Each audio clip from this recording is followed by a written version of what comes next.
আসসালামু আলাইকুম। Monira blog kitchen থেকে আমি মনিরা বলছি। আজ একটা মিষ্টি কুমড়ার রেসিপি আপনাদের সঙ্গে শেয়ার করব।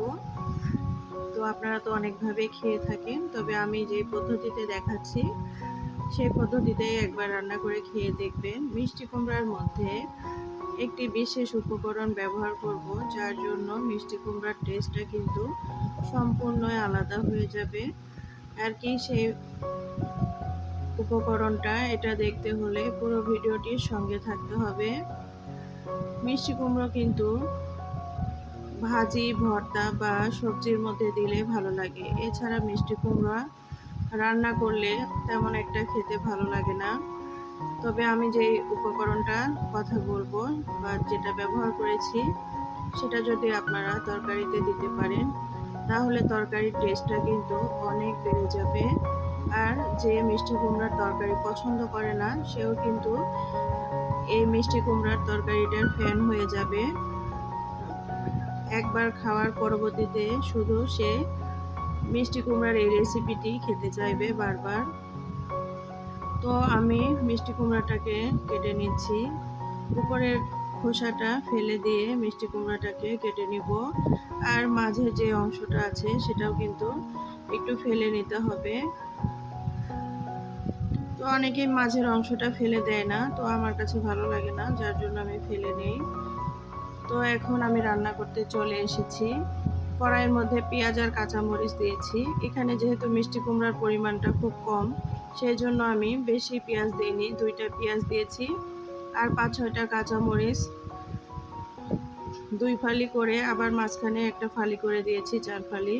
মরিচগুলো অনেক বড় বড় ছিল, যার জন্য। তো এখন পেঁয়াজটাকে আমি নেড়ে চেড়ে একটু কালার আনা পর্যন্ত এটাকে নেড়ে চেড়ে নিব। এখন সেই বিশেষ উপকরণটা দিয়ে নিচ্ছি। এটা দিলে কিন্তু তরকারির টেস্টটা খুবই ভালো লাগে। তো আপনারা এই উপকরণটা অবশ্যই দিয়ে মিষ্টি কুমড়া রান্না করবেন। আর এই উপকরণটা হচ্ছে, এখানে কয়েকটা কোয়া রসুন আমি নিয়েছি, মানে বড় সাইজের রসুন ছিল, সেখান থেকে 3-4টা রসুনের কোয়া নিয়ে সেগুলো গ্রেটার দিয়ে গ্রেট করে নিয়েছি। এখানে কিন্তু বেটে দিলে ভালো লাগবে না, এভাবে গ্রেট করে নিতে হবে। আর সেটা এখানে দিলাম। এটার জন্য মিষ্টি কুমড়ার রেসিপিটি খেতে কিন্তু দুর্দান্ত স্বাদের হয়ে থাকে। যারা কখনো মিষ্টি কুমড়া খেতে পছন্দ করে না, এই একটা উপকরণ দেওয়ার কারণে এটার টেস্ট এত বেড়ে যায় যে একবার যে খাবে সে কিন্তু বারবার খেতে চাইবে। তো কয়েকটা আমি চিংড়ি মাছ দিয়ে দিলাম। চিংড়ি মাছটা অপশনাল, ছোট বড় যে কোনো সাইজের এখানে দিতে পারেন। তবে আমি চিংড়ি মাছ দিয়ে এই রেসিপিটা তৈরি করেছিলাম, আপনারা যে কোনো মাছ দিয়ে তৈরি করতে পারেন।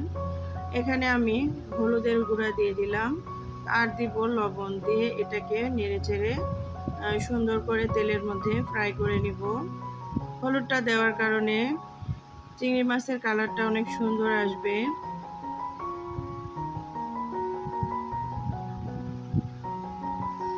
এখন এখানে আমি 1 টেবিল চামচ জিরা দিয়ে দিলাম, জিরা বাটা। এখন এখানে মরিচের গুঁড়া দিয়ে দিব, চাইলে ধনিয়া গুঁড়াও দিতে পারেন, আজকে আমি ধনিয়া গুঁড়া দিব না। এখন তেলের মধ্যে সবগুলো উপকরণ ভালোভাবে কষিয়ে নিচ্ছি। রসুনটা কিন্তু সুন্দর মতো ফ্রাই হয়ে যাচ্ছে, আর এটা এত টেস্ট বাড়াবে তরকারিটার যা বলার মতো না। এখন কিছুটা পানি দিয়ে দিলাম। পানি দিয়ে এখন মশলাটাকে ভালো করে কষিয়ে নিব।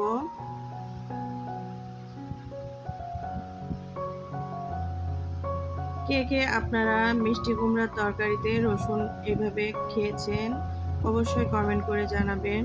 মিষ্টি কুমড়া বা কচু জাতীয় যে রান্নাগুলো আমরা করে থাকি, তো সেই রান্নাগুলোতে এরকম করে যদি রসুন গ্রেট করে দিতে পারেন, তাহলে তরকারির টেস্টটা কিন্তু অনেক বেড়ে যাবে। তো আপনাদের এই টিপসটা দিলাম। আপনারা কিন্তু কচু বা মিষ্টি কুমড়াতে মিষ্টি কুমড়া ফ্রাই করলেও আপনারা রসুন ব্যবহার করবেন, এতে করে টেস্টটা খুবই ভালো আসবে। এখন আগে থেকে কেটে ধুয়ে রাখা মিষ্টি কুমড়াগুলো দিয়ে দিলাম। আমি পানি দিয়ে ধুয়ে সরাসরি এখানে দিয়ে দিলাম, পানি এখানে নিংড়ে রাখার কোনো দরকার নেই। এখন এটাকে নেড়ে চেড়ে নিতে হবে।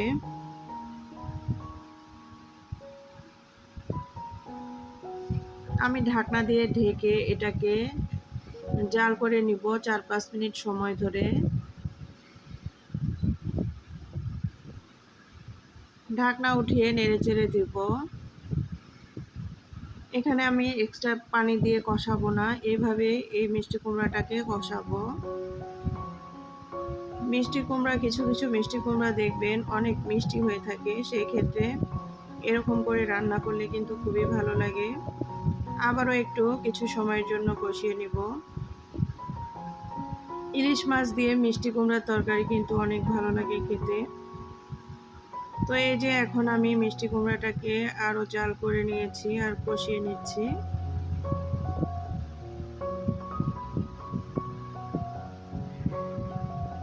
এখন নেড়েচেড়ে কিছু সময় কষিয়ে নিব।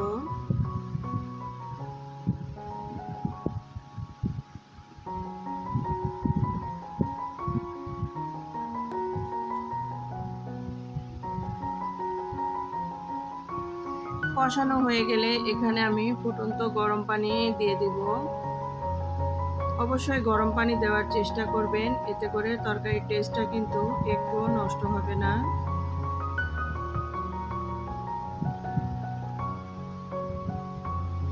তরকারির মধ্যে গরম পানি ব্যবহার করলে তরকারির টেস্টটা যেরকম ভালো থাকে, সেরকম গ্যাসেরও সাশ্রয় হয়, বা ইলেকট্রিক চুলায় রান্না করলে সেটা সাশ্রয় হয়।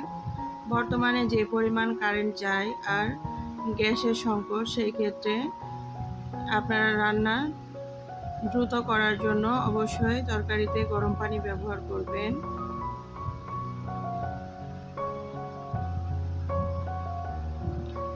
এখন এই তো এটাকে ঢাকনা দিয়ে ঢেকে রেখে জাল করে নিব। আবার ঢাকনা উঠে একটু নেড়েচেড়ে দিব।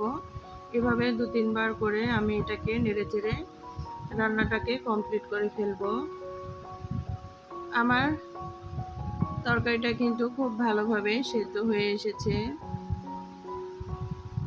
তো নেড়েচেড়ে দেওয়ার কারণ হচ্ছে এতে করে খুব সুন্দরভাবে তরকারিগুলো ভালোভাবে সেদ্ধ হয়ে যায়। তো এখন আবারও ঢাকনা উঠিয়ে নিলাম আর এখন একটু নেড়েচেড়ে দিব। আর কিছুটা ভাজা জিরার গুঁড়া এখানে দিয়ে দিলাম। ভাজা জিরার গুঁড়া যদি দিতে পারেন তাহলে কিন্তু তরকারির টেস্টটা অনেক ভালো আসবে। একদম সুন্দর মতো সেদ্ধ হয়ে গিয়েছে। এখন আমি চুলাটাকে বন্ধ করে তরকারিটাকে চুলার উপর কিছুক্ষণ রেখে তারপরে পরিবেশন করে দেখাবো আপনাদের। এখানে আপনারা চাইলে ধনিয়া পাতাও দিতে পারেন, তবে আমার কাছে ধনিয়া পাতার চাইতে ভাজা জিরার গুঁড়াটাই ভালো লাগে, যার জন্য আমি ভাজা জিরার গুঁড়াটাই দিয়েছিলাম।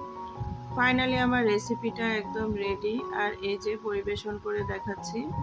তো আমার এই সহজ রেসিপিটা কেমন লাগলো অবশ্যই কিন্তু কমেন্ট করে জানাতে ভুলবেন না। ভালো থাকবেন, আমার জন্য দোয়া করবেন। আল্লাহ হাফেজ।